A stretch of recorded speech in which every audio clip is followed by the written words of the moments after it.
So much, okay. It's been some very interesting early hours for this election. We've seen a lot of perhaps the issues of logistics is coming up yet again.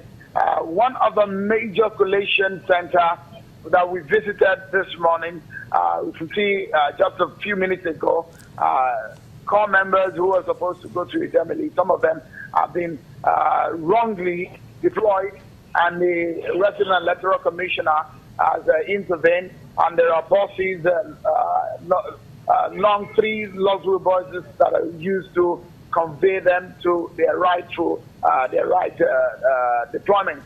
So there's been some issues in the early part of the day, but in some other areas, the deployments have been okay. We've seen in a couple of places in Oka where we visited, we've seen the exercise getting started, ad hoc officials setting up, voters are coming out early.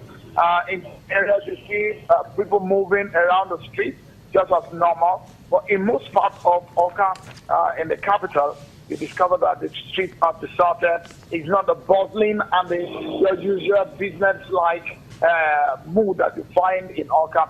So there is security checkpoints at virtually every place every street that you turn, you see presence of security operatives, and you see election officers moving from one point to another. You find out that this kind of situation will happen, especially within the next few hours of the early start to the election day.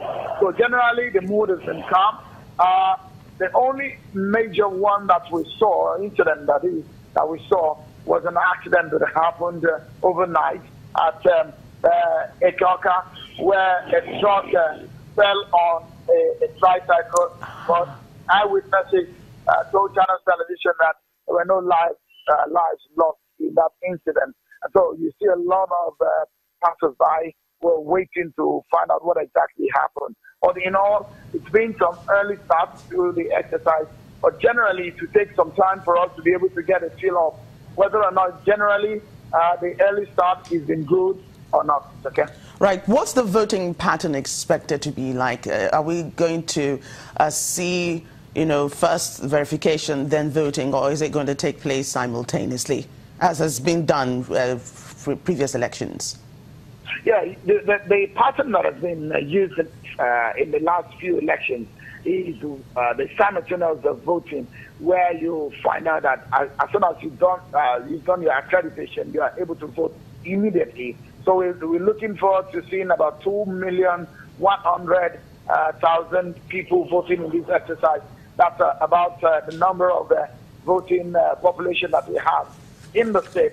So when you vote, when you do your accreditation, you vote immediately. So you do not really need to wait long hours for accreditation and come back again to vote. So it's been collapsed into one. So it's voting, accreditation, then you vote immediately. And so the criteria is you bring your permanent voter card, you show it, you're verified, your name is cross-checked on the voter register, then you cast your vote. And that's it for the voting. And that's exactly what INEC says it will do across all the polling centers in Anambra State today, Joker.